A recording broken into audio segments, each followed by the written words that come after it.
വന്നിരിക്കുന്നത് എൻ്റെ കീബോർഡുമായിട്ടാണ്. അത് ഞാൻ നിങ്ങളെ ഇന്ന് കാണിച്ചു തരാം. അപ്പം ആദ്യം തന്നെ ഞാൻ നിങ്ങൾക്ക് ഇത് തുറന്ന് കാണിച്ചു തരാം. ഈ കവർ ഇട്ടാണ് വെച്ചിരിക്കുന്നത്. അല്ലെങ്കിൽ ഇത് ഇത്രയും സംഭവങ്ങളാണ് വരുന്നത്. നമുക്ക് ചാർജർ കിട്ടും. ഈ ചാർജർ ഞാൻ ഇവിടെ പെട്ടിയിൽ കുത്തിയിട്ട് ഈ പ്ലഗ് ഇത് ഓൺ ആക്കുന്നുണ്ട്.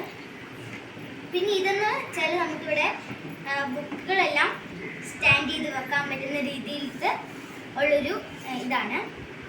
പിന്നെ ഇവിടെ ഒരു വൈറ്റ് സ്വിച്ച് ഉണ്ട് ഓൺ ആക്കുന്നത്. അത് ഓൺ ആക്കുമ്പോൾ ഇവിടെ ഇത് വരും. ഇത് ഓൺ ആക്കി കഴിയുമ്പോൾ നമ്മുടെ വോളിയം കൂട്ടിയിടണം. പിന്നെ നമുക്ക്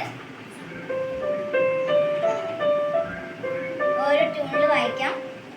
അതുപോലെ തന്നെ നമുക്ക് ഇവിടെ ഓരോ voice, music database, song style അതെല്ലാം ഉണ്ട്.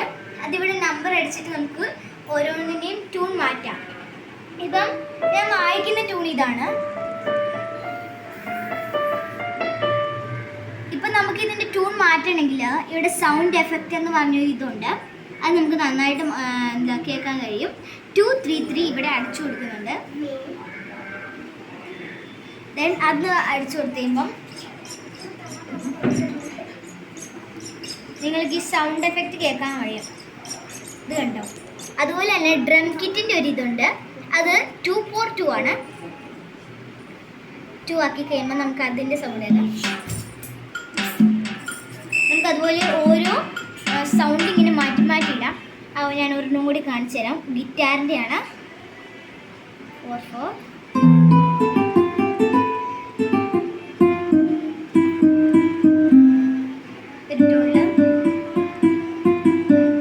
അതുപോലെ തന്നെ ഇത് എല്ലാ നമ്പർ കൊടുത്തിട്ടുണ്ട്. ആ നമ്പർ നോക്കിയിട്ടാണ് നമ്മൾ ഇതെല്ലാം ചെയ്യേണ്ടത്.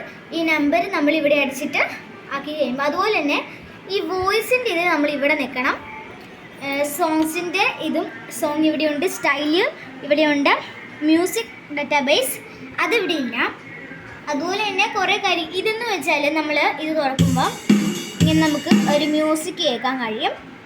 അത് നമ്മൾ പാട്ട് മാറ്റുന്നതിനനുസരിച്ച് അതും മാറ്റും. ലൈക്ക് ഇപ്പം ഞാൻ സോങ് വെച്ചിട്ട് ടെക്സ്റ്റ്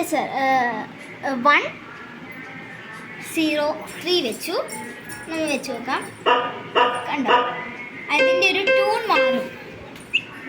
ഇപ്പം നമ്മൾ 004 ആക്കുന്നെങ്കിൽ 004 നമുക്ക് വേറെ ട്യൂൺ കേൾക്കാം. ഇത് നോക്കിയിട്ട് ഇതിലിങ്ങനെ കാണിക്കും ഫിംഗറൊക്കെ വെക്കുന്നത്. അത് നോക്കി നമുക്ക് ചെയ്താൽ മതി. അതുപോലെ തന്നെ ഇത് റെക്കോർഡാണ് നമ്മൾ വായിക്കുന്നത്. ജസ്റ്റ് ഞാൻ കാണിച്ചു തരാം. ഇത് ഞെക്കിയിട്ട്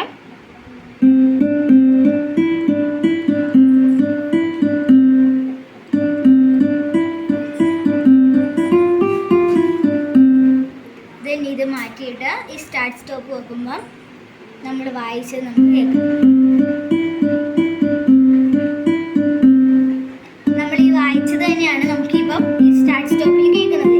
റെക്കോർഡ് ചെയ്തിട്ട് അത് നമുക്ക് സൂക്ഷിക്കാൻ പറ്റും. അപ്പോൾ ഇനി നമ്മൾ ഈ ഒരു ലേൺ ടു പ്ലേ എന്ന് പറഞ്ഞത് 004 വെക്കുമ്പോഴെല്ലാം ഈ ഒരു ഇതായിരിക്കും വരുന്നത്. അതുപോലെ നമുക്ക് ഒത്തിരി കാര്യങ്ങളുണ്ട്. ഇതെല്ലാം നമുക്ക് ഓരോ മ്യൂസിക്കിൻ്റെ ഇതാണ്. പിന്നെ പ്രത്യേകിച്ച് വേറൊന്നുമില്ല. ഇത് പിന്നെ നമ്മൾ ഓഫ് ആക്കുമ്പം ശ്രദ്ധിക്കേണ്ട ഒരു കാര്യം എന്ന് വെച്ചാൽ നമ്മൾ ഇതിൻ്റെ സൗണ്ട് കുറച്ചിടണം. ഫുൾ കുറച്ചിടണം. അപ്പം നമ്മൾ വായിച്ചാൽ കേൾക്കത്തില്ല. ദെൻ നമ്മളിതൊന്ന് ജസ്റ്റ് പ്രസ് ചെയ്തിട്ട് വിട്ട് കഴിയുമ്പം ഈ സ്ക്രീൻ ഇവിടെ ഓഫായി കാണും. പിന്നെ നമ്മൾ ഇവിടുത്തെ സ്വിച്ച് ബോർഡ് ഓഫാക്കി ഇതിവിടെ എടുത്ത് വെച്ച്